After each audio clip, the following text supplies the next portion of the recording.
Bismillahirrahmanirrahim. Assalamualaikum warahmatullahi wabarakatuh. Jadi Alhamdulillah dapat kita sama-sama bertemu kembali. InsyaAllah kita akan sambung kita punya pengajian untuk kursus CTU 263, iaitu tajuk yang keempat, prinsip pengurusan Islam. Tajuk keempat, prinsip pengurusan Islam. Okay, jadi dalam tajuk ini kita akan belajar beberapa prinsip Islam dalam menguruskan organisasi, dalam menguruskan syarikat dan sebagainya. Jadi apakah prinsip-prinsip Islam, kita akan lihat secara ringkas dalam topik ini. Jadi objektif pengajaran kita adalah menerangkan prinsip pengurusan Islam menurut perspektif Islam, daripada sudut pandang Islam, bagaimana kita melihat ataupun meletakkan prinsip-prinsip pengurusan. Kita akan belajar definisi, kita akan belajar prinsip-prinsip pengurusan Islam dan contoh-contohnya dan juga kesimpulan. Apakah maksud prinsip? Prinsip ialah satu penyataan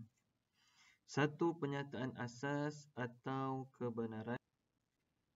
Prinsip ialah satu penyataan asas atau kebenaran umum mahupun individual yang dijadikan oleh seseorang atau sesuatu kelompok sebagai pedoman untuk berfikir atau bertindak. Okey. Jadi kita nak melihat kepada prinsip yang bila kita bincangkan dalam topik ini adalah tentang prinsip pengurusan Islam. Sama ada kita sebagai individu ataupun dalam satu kelompok ke, kita nak melihat kepada prinsip-prinsip ini. Okey. Prinsip-prinsip pengurusan Islam, di dalam Islam kita meletakkan prinsip-prinsip tertentu yang mesti kita patuhi. Kalau kita dah letakkan prinsip, kita kena ikutlah, kena follow. Kalau kita letak saja tapi kita tak follow, so tak ada faedah, tak ada manfaat prinsip tersebut. Kalau kita tak follow, kita tak ikut, kita tak patuh dengan prinsip yang telah ada ditetapkan di dalam Islam. Jadi kita punya fokus di sini adalah untuk urusan pentadbiran dan juga pengurusan. Kerana di dalam bidang pengurusan bukan hanya melibatkan individu tertentu sahaja, bahkan melibatkan keseluruhan organisasi. Kalau dekat kampung, mungkin masyarakat lah ahli karya kampung. Ketua kampungnya macam mana, prinsip-prinsip menguruskan kampung. Yang jaga taman macam mana, yang jaga syarikat macam mana, yang jaga kedai macam mana. Jadi apa prinsip-prinsip dia? Kita akan lihat. Prinsip yang baik adalah prinsip yang mampu dilakukan secara menyeluruh dan menghasilkan organisasi yang cemerlang. Okay, jadi prinsip yang kita guna pakai ini di dalam Islam mestilah kena boleh dilaksanakan, boleh diguna pakai, boleh dilakukan untuk organisasi kita secara menyeluruh. Daripada atasannya, daripada bawahannya, boleh diguna pakai. Ianya bukanlah bertujuan membebankan manusia, tetapi sebagai komponen yang mampu menghindarkan perkara-perkara negatif dalam organisasi. Okey, jadi prinsip-prinsip kita ni kita nak gunakan supaya kita dapat buang segala perkara-perkara negatif yang tidak baik, yang toksik, kita nak buang, kita tak nak dia. Jadi bermaksud mestilah kita punya prinsip ini adalah prinsip yang baik, prinsip yang boleh diaplikasi, prinsip yang bertepatan dengan syariah Islam. Dia tidak membebankan setiap individu di dalam organisasi tersebut. Bila ada prinsip, kalau kata prinsip ni menindas orang-orang bawahan, dia tak jadilah, tak bolehlah macam tu. Ketua sahaja, bos sahaja yang dapat kelebihan, tak bolehlah macam tu. Jadi kita akan lihat apakah prinsip-prinsipnya. So ada 4 prinsip. So kena ingat ni lah 4 prinsip pengurusan Islam. Yang pertama adalah keadilan. Yang kedua hurriyah, kebebasan. Kita akan lihat secara detail nanti kemudian. Yang kedua hurriyah, kebebasan. Yang ketiga musawah, persamaan. Yang ketiga, musawah, persamaan. Yang keempat, syura, perbincangan. Yang keempat, syura, iaitu perbincangan. Jadi penting ya supaya kita aplikasi keempat-empat prinsip ini dalam organisasi kita. Adil, kebebasan, persamaan, berbincang. Okay. Kita lihat yang pertama, 2.1, keadilan ataupun bahasa Arab dia adalah. Apakah maksud keadilan? Meletakkan sesuatu sesuai pada tempatnya. Meletakkan sesuatu sesuai pada tempatnya. Menurut Imam Al-Mawardi, maksud adil adalah bercakap benar, ini lebih detail lah, jujur dan amanah, menjauhi perkara yang haram, memelihara diri dari melakukan dosa ataupun bersubahat dengannya. Jadi itu adalah adil. Yang baik kita buat, kan, benar, cakap benar, kita jujur, kita amanah, dan kita menjauhi perkara yang tidak baik, yang haram, yang berdosa. Menjauhi perkara haram, menjauhi perkara dosa, perkara maksiat. Kita tidak melibatkan diri kita terhadap perkara-perkara yang buruk tersebut. Itu maksud adil. Mungkin kita boleh biasa dengar, iaitu meletakkan sesuatu sesuai pada tempatnya. Ini biasa kita dengar lah. Apakah dalil-dalilnya? Iaitu daripada surah An-Nahl ayat yang ke-90. Sesungguhnya Allah menyuruh berlaku adil. Allah suruh kita supaya berbuat adil dan berbuat kebaikan serta memberi bantuan kepada kaum kerabat kita, melarang daripada melakukan perbuatan-perbuatan keji dan mungkar serta kezaliman. Tak boleh. Tak boleh buat keji, buat mungkar, buat jahat, buat zalim, tak boleh. Ia mengajar kamu dengan suruhan dan larangannya ini supaya kamu mengambil peringatan mematuhi Allah. Okey. Jadi awal-awal dah bagi tahu Allah suruh kita supaya kita adil. Sebenarnya dalil adil ni ada banyak sangatlah. Cumanya dalam slide ni kita ringkas sahaja. Daripada Al-Quran pun banyak dalil adil, daripada hadis pun banyak dalil tentang keadilan. Jadi supaya kita berlaku adil terhadap segala perkara, terhadap setiap orang. Jadi kalau orang atas dengan orang bawah, sama je kita berlaku adil. Tak boleh kita melebihkan, memenangkan satu pihak. Tak boleh lah. Kena berlaku adil. Okay? Simple je. Sebenarnya kita tahu sebenarnya adil ni apa, kita tahu. Jadi dalam kita melaksanakan perkara-perkara dalam organisasi, pastikan kita berlaku adil. Kemudian bentuk-bentuk keadilan. Contohnya, keadilan kebersamaan. Keadilan kebersamaan. Yang kedua, keadilan dalam bentuk yang berbeza. Yang ketiga, dia ada 3 lah bentuk-bentuk keadilan ni. Yang ketiga, keadilan dalam bentuk hak keistimewaan. Okey.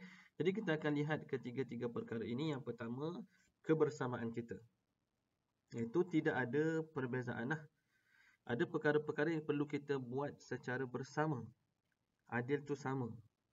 Itu contohnya daripada sudut tidak membezakan orang, tidak membezakan individu, satu individu dengan individu yang lain, dengan melihat kepada bangsanya, kepada warna kulitnya, kepada keturunannya, dan kita pilih kasih.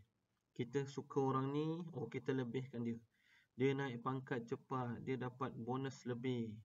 Orang ni kita tak suka, walaupun dia buat kerjanya bagus. Kerjanya bagus tapi kita tak naikkan dia pangkat. Kita tak suka pada dia sebab dia kurang membodek. Kita bos, dia kurang membodek, dia kurang membantu kita. Kerja okey bagus, dia tak mengipas kita lah. Dia buat kerja je. Dia mungkin kurang bersosial dan sebagainya. Maka kita tak naikkan dia pangkat. Gaji, bonus dia pun kita bagi sikit je dan sebagainya. Ataupun kita tak suka dia bangsa. Bangsa ni aku tak suka. Lepas tu kita pun menindas dia, menzalimi dia. Warna kulit ni aku tak suka. Kita pun menzalimi dia. Tak boleh lah macam tu. Jadi daripada sudut perkara-perkara macam ni, kita perlu melakukan keadilan secara kebersamaan. Secara kebersamaan. Jadi kena fahamlah ada perbezaan daripada bentuk-bentuk keadilan. Okey.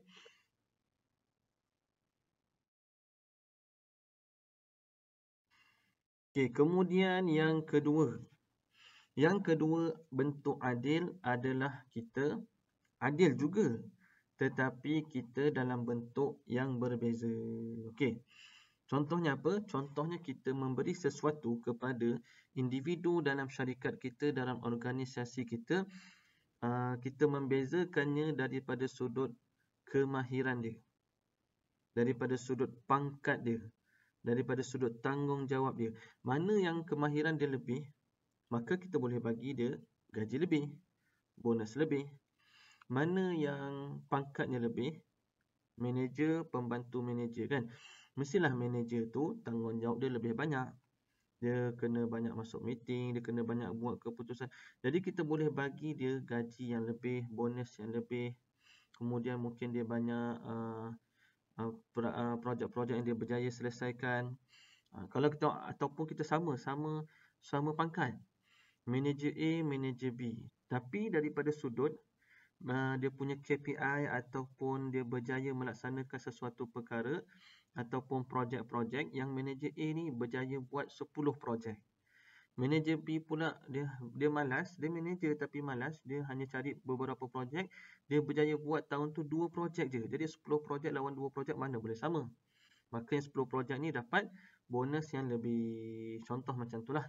So dia sama-sama juga kita adil tapi dalam bentuk yang berbeza.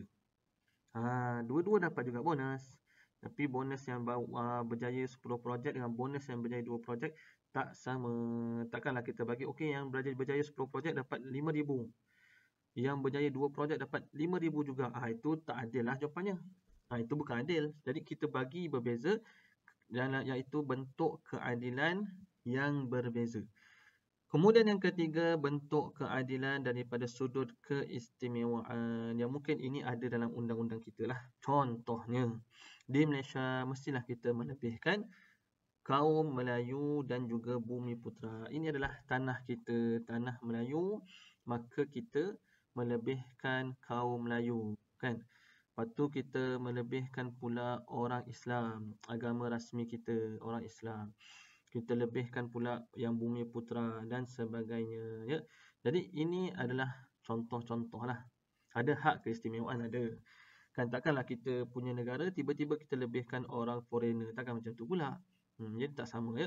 Jadi ada juga keadilan yang diberikan dalam bentuk hak keistimewaan. Contohnya UiTM juga. UiTM adalah khas untuk orang-orang Melayu dan juga Bumi Putera. Okey, selesai yang pertama, keadilan. Yang kedua, kebebasan. Kebebasan bermaksud upaya seseorang untuk memilih keputusan atau tindakan terhadap sesuatu perkara selagi mana berada di atas batasan syarak. Okey. Jadi di sini adalah bebas. Kita memberi kebebasan kepada setiap individu, setiap orang untuk membuat keputusan, membuat tindakannya sendiri terpulang. Yang penting apa? Yang penting adalah tidak melanggar batasan syarak Islam. Seperti mana dalam dalil-dalil di bawah, surah Al-Baqarah ayat 275, Allah menghalalkan jual beli dan mengharamkan riba. Boleh nak berjual beli, kita buka syarikat bisnes. Jadi kita membuat pengurusan kita dalam bisnes kita, kita mestilah bisnes berjual beli, kita nak untung, betul. Tapi mestilah daripada sumber yang halal, dan juga kita memberi ke arah, membelanjakan ke arah perkara-perkara yang halal. Okay? Jangan ambil sumber-sumber yang tidak halal. Memanglah bebas nak bebas nak berbisnes, bebas nak cari projek apa semua kan, nak dapatkan duit keuntungan untuk syarikat, betul, bebas. Tapi sumber yang halal. Jangan kita kita tahu ini sumber judi ni boleh dapat banyak keuntungan ni, kita pun laburkan duit kita dalam perjudian. Jangan macam tu. Okey, bebas, boleh bebas buat apa-apa dalam syarikat, tapi menepati syarak, mesti menepati syarak. Ataupun dalil lain, tiada paksaan dalam agama Islam, surah Al-Baqarah ayat 256. Jadi bebas untuk memilih agama Islam, memilih agama masing-masing bagi yang bukan beragama Islam lah. Tapi kalau kita yang agama Islam, kita tak boleh keluar, kita tak boleh keluar sesuka hati, tak boleh. Bila dah berada dalam agama Islam, kita terikat dengan syarat-syarat agama Islam. Orang luar, contoh penganut agama lain nak masuk Islam, silakan. Penganut agama lain bebas nak memilih dia nak jadi agama apa, bebas. Tapi bila dah masuk Islam, dia dah masuk Islam, memeluk agama Islam, maka dia terikat dengan agama Islam. Tak boleh melakukan perkara-perkara yang di luar daripada batasan syarak. Itu maksud kebebasannya. Kena menepati syariat Islam lah. Okey, kemudian ada halangan jugalah. Bukanlah boleh semua kita nak bebas, boleh silakan. Tak, bukan begitu. Okey. Jadi kalau kita melihat di sini daripada skop dan juga ruang lingkup kebebasan, ada kebebasan diri individu, kebebasan beragama, kebebasan bergerak, kebebasan bersuara, kebebasan memiliki harta. Silakan. Boleh, apa saja boleh. Contoh, kebebasan beragama tadi kita dah jelaskan. Kebebasan bergerak, pergilah mana-mana. Pergi mana-mana. Kita nak pergi, saya hari ni saya nak pergi makan dekat Azuz. Pergilah, tak ada siapa halang. Kan, silakan. Kebebasan bergerak. Kebebasan bersuara, hari ini saya nak bercerita tentang apa-apa sekian-sekian dalam saya punya media sosial. Silakan, tak ada siapa nak halang.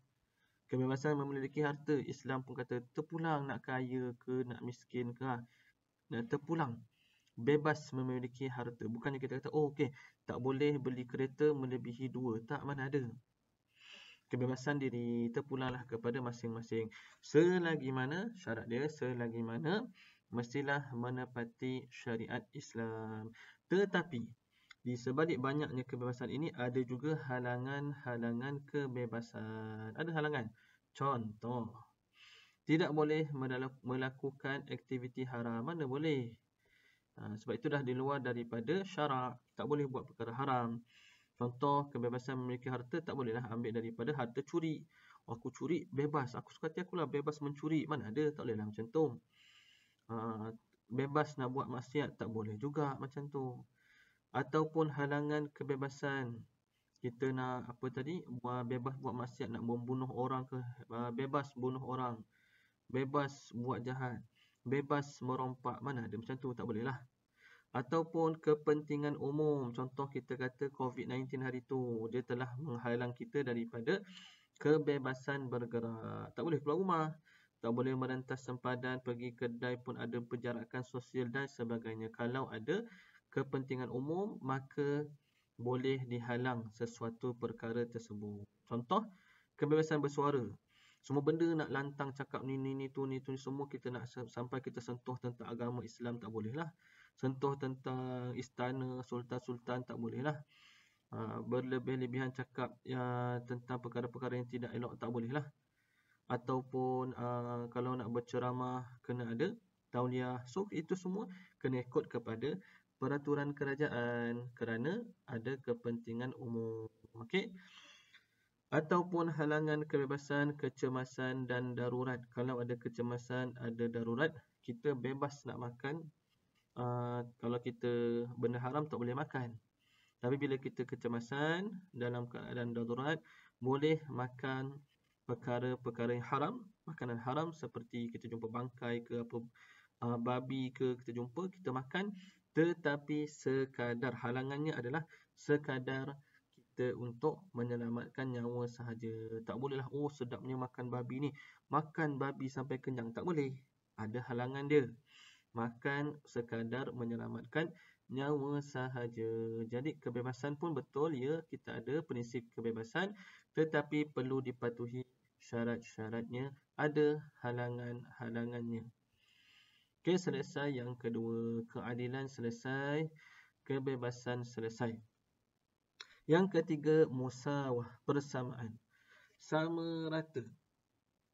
Sama rata. Tak boleh kita melebihkan orang lain tu ni, tak boleh. Okey. Apa maksud persamaan?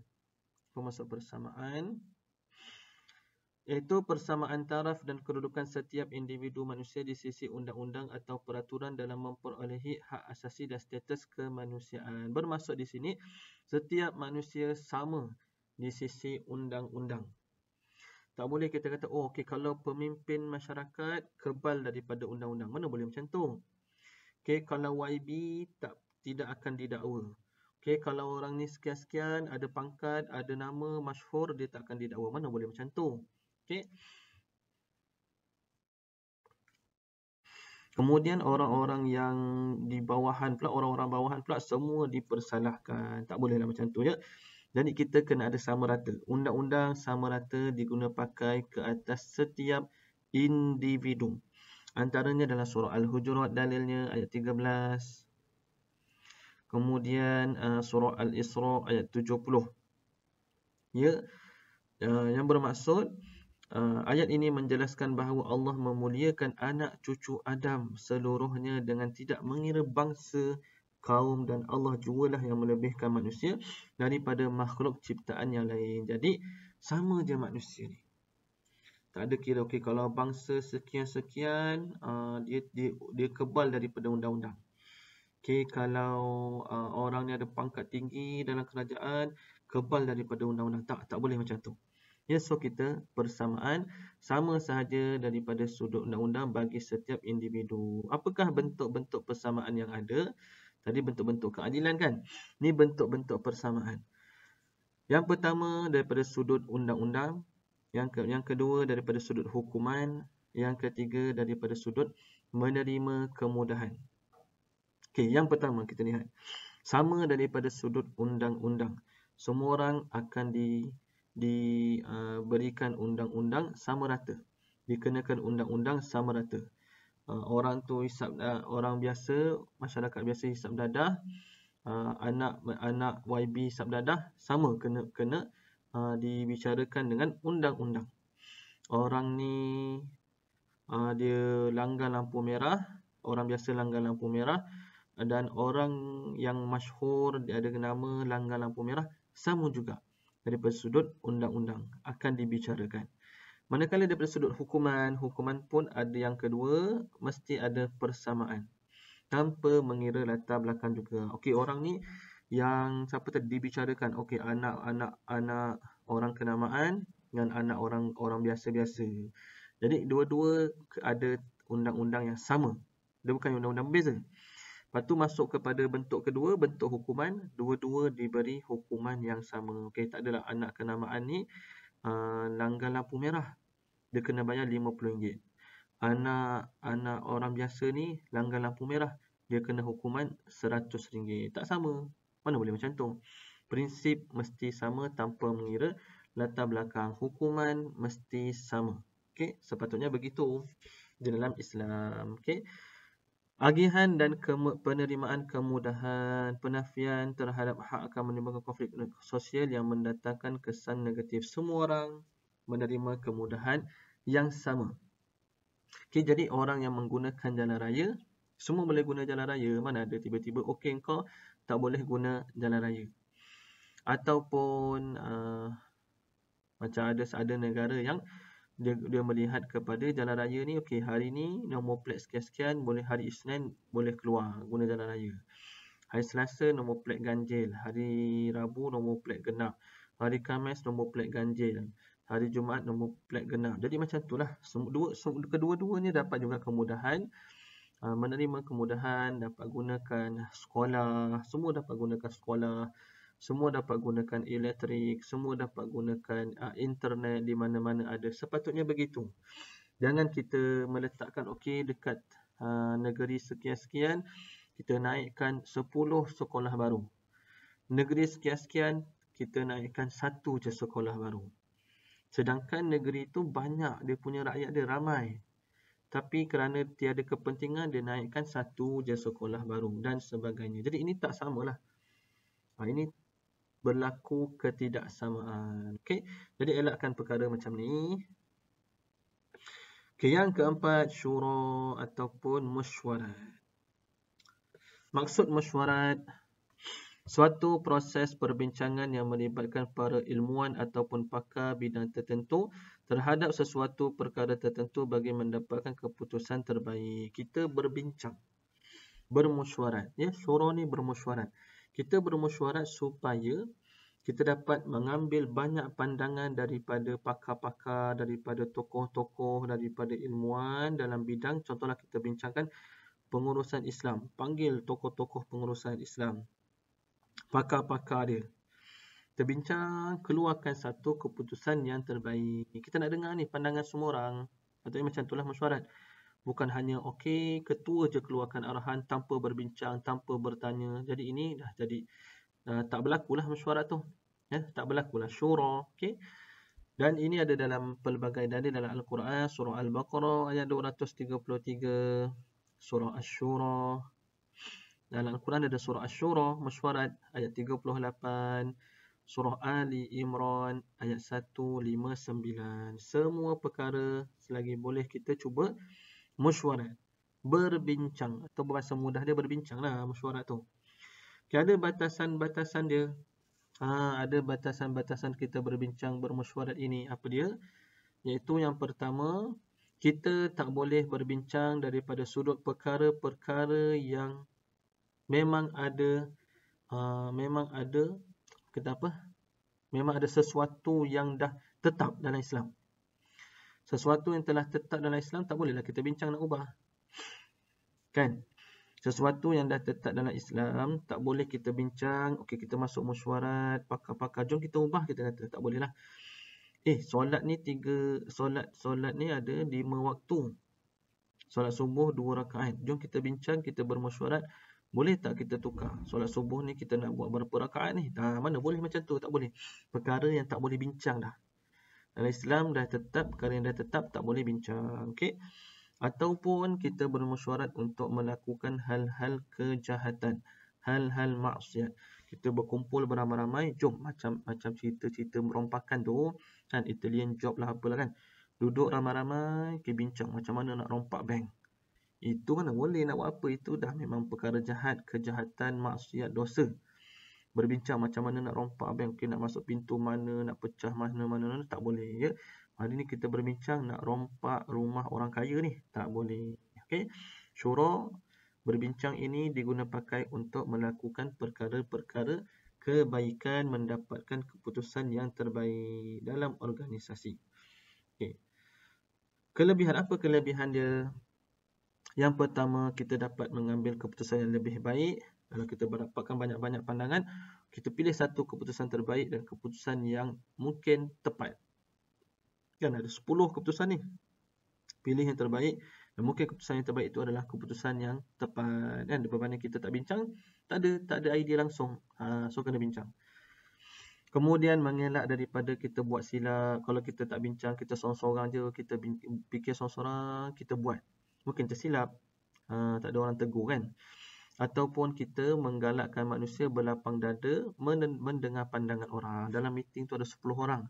Ketua dengar pandangan A, pandangan B, pandangan C, pandangan D, dengar semua, kita bincang mana terbaik. So kita nak berlapang dada menerima pandangan daripada orang lain. Ni bukan senang. Ada orang tu dia nak, dia je betul, dia nak pandangan dia je diterima. Ni bahaya lah ni. Dia tak boleh nak mesyuarat, dia nak dia je betul. Dan juga untuk menggalakkan kita sebagai orang manusia, kita bersosial, bekerjasama dan bermuafakat. Ya? Bekerjasama dengan orang lain, bukan hanya buat kerja seorang-seorang saja. Kan, tak nak ada orang lain. Semuanya daripada kita diri sendiri saja. Kita tak nak macam itulah. Kita nak bekerjasama dengan ramai orang. Okey. Jadi kesimpulannya, dalam Islam kita tidak bertujuan nak menyukakan orang, tapi kita buat prinsip-prinsip ni adalah supaya kita nak memperkemaskan kehidupan kita, memperkemaskan pengurusan kita, nak dapat yang terbaik. Okay, kemudian kalau ada perkara-perkara yang mungkin bermasalah, mungkin ada perkara yang kita tak tahu apa jalan penyelesaian dia dan sebagainya, maka daripada prinsip-prinsip Islam ni lah mungkin kita jumpa penyelesaian. Daripada kita berbincang, jumpa jalan penyelesaian. Buat macam ni tak bagus, rupanya jumpa jalan penyelesaian. Jadi segala-galanya boleh kita cuba dapatkan perkara yang terbaik dan dalam organisasi kita, dalam pengurusan kita, dengan cara kita melaksanakan keempat-empat prinsip ini. Iaitu apa dia? Iaitu syura, perbincangan tadi, kemudian kebebasan, hurriyah, keadilan, adalah, dan juga persamaan, musawah. Okey, ada 4 prinsip pengurusan Islam. Wallahu a'lam. Jadi sekadar itu saja, mudah-mudahan bermanfaat. Assalamualaikum warahmatullahi wabarakatuh.